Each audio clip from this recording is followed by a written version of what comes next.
do you have great boundaries? And that's probably the next thing that I want to talk to you guys about is what are you creating boundaries for? And how are you creating boundaries? And who are you creating the boundaries with that will allow you to accumulate wealth? So no longer do you have to be patient with how people treat you. No longer do you have to be patient and wait for them to want to pay you more. No longer do you have to be patient. It's like, okay, well, what am I putting up with? What am I putting up with? It's a great question. It's like, what am I putting up with that's eroding my wealth flows? What am I putting up with that's stopping money from coming into my bank account every day? Those are two really great questions. What am I putting up with that's eroding my wealth flows? And what am I putting up with that's stopping money from coming into my bank account every day?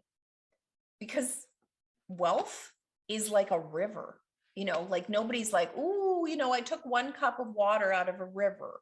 Ooh, I took 2 cups of water out of a river. Like the water, like the flow is just there.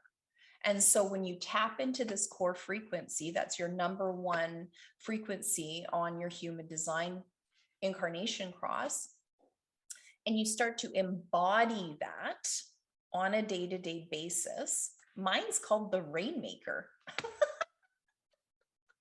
Mine's a design of being lucky. And so being in the right place at the right time with the right people.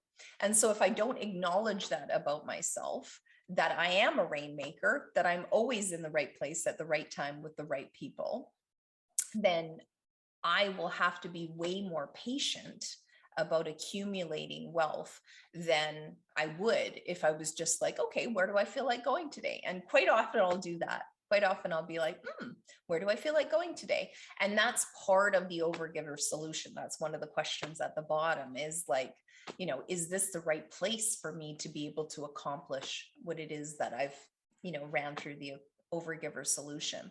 And sometimes you're not in the right place.